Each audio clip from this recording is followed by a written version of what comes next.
Bem-vindo a mais um vídeo do Investpedia.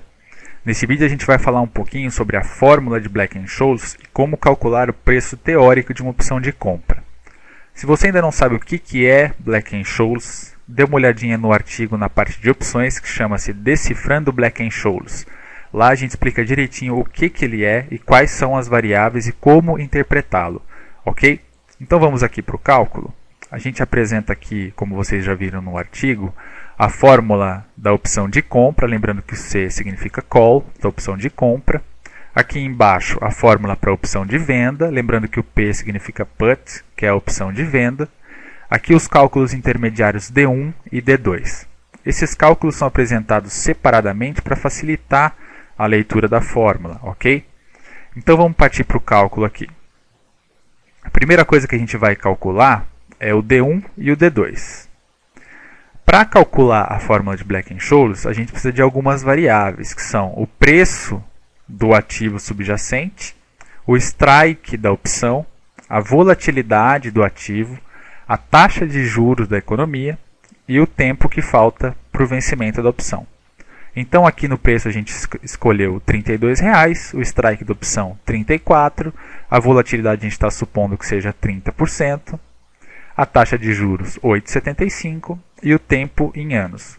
Vamos explicar direitinho aqui o que é o tempo em anos. A gente vai clicar na célula aqui. A gente pode ver que o tempo faltam 30 dias para o vencimento. Só que a gente tem que deixar isso em anos. Então a gente pega 30 e divide por 365, que são os dias do ano. A gente chega aqui ao valor de 0,0822. Ok? Então vamos partir para o cálculo de D1.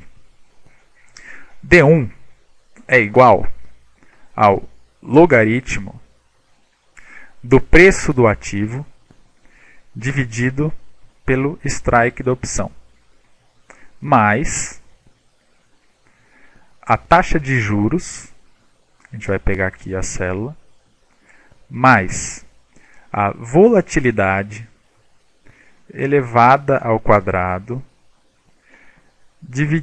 tudo isso dividido por 2, ok?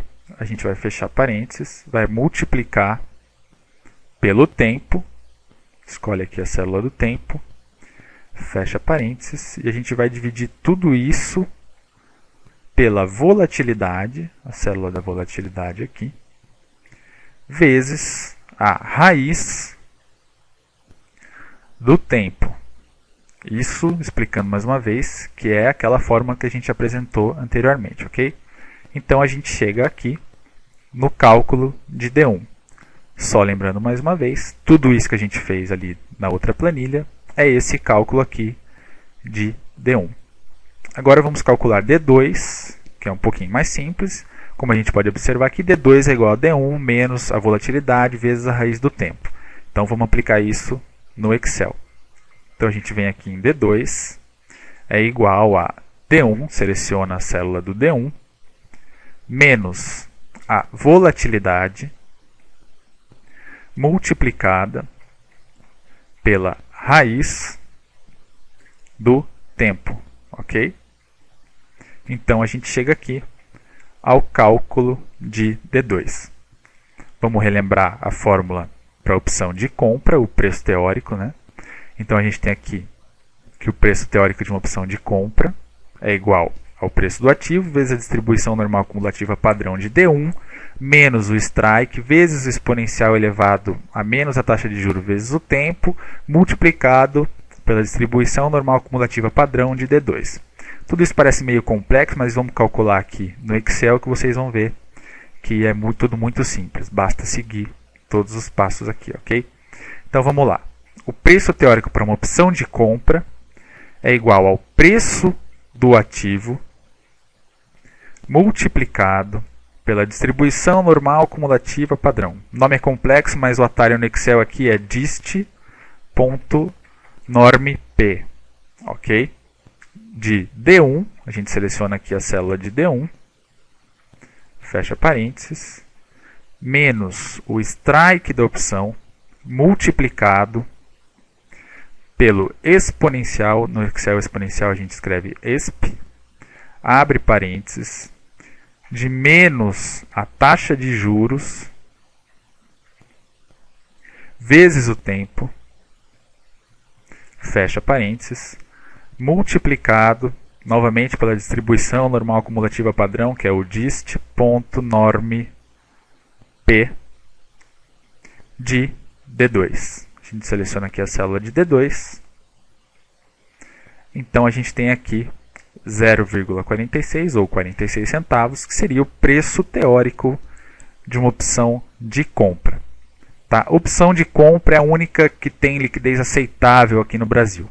Então a gente vai explicar mais ela, só que é interessante também saber o cálculo para a opção de venda. Então vamos dar uma olhadinha aqui de novo na fórmula da PUT, que é a opção de venda, que é igual ao strike vezes exponencial elevado a menos a taxa de juros vezes o tempo, multiplicado pela distribuição normal acumulativa padrão de menos D2, menos o preço do ativo, multiplicado pela distribuição normal acumulativa padrão de menos D1. Novamente, parece muito complexo, mas a gente vai aplicar aqui no Excel. Vocês vão ver que é bem simples esse cálculo, ok? Então vamos lá, calcular o preço da opção de venda.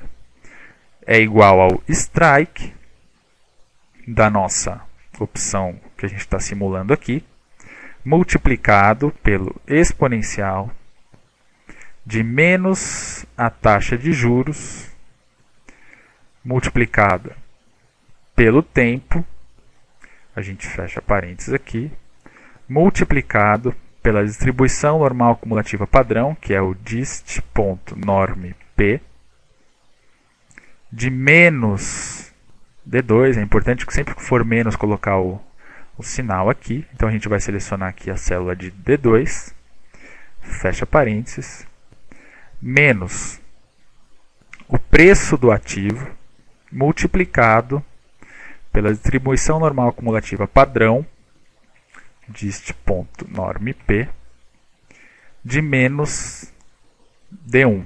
Seleciona aqui a célula de D1 e fecha parênteses. A gente chega aqui ao valor de 2,22, que é o preço teórico da opção de venda. Lembrando que isso é só a título de curiosidade, porque no Brasil a gente praticamente não tem liquidez para as opções de venda, tá certo? Espero que vocês tenham gostado. Esse vídeo mostra de forma bastante prática como é o cálculo de Black-Scholes, que parece bicho de 7 cabeças, mas na verdade não é. Se você quiser entender um pouquinho melhor o que é e como calcular exatamente, a gente tem lá o artigo na parte de opções explicando as gregas de Black-Scholes, a fórmula de Black-Scholes, as variáveis de Black-Scholes. Então é interessante que você estude o assunto e parta para a prática. Sempre lembrando que esse preço teórico das opções, em geral, é apenas uma base para você partir para os seus estudos. Não utilize-o como se ele fosse o preço real que a opção deve apresentar no mercado. O preço de mercado é sempre o preço mais correto. Ok? Isso a gente já explicou no artigo. Então, é isso aí. Espero que vocês tenham gostado e até a próxima.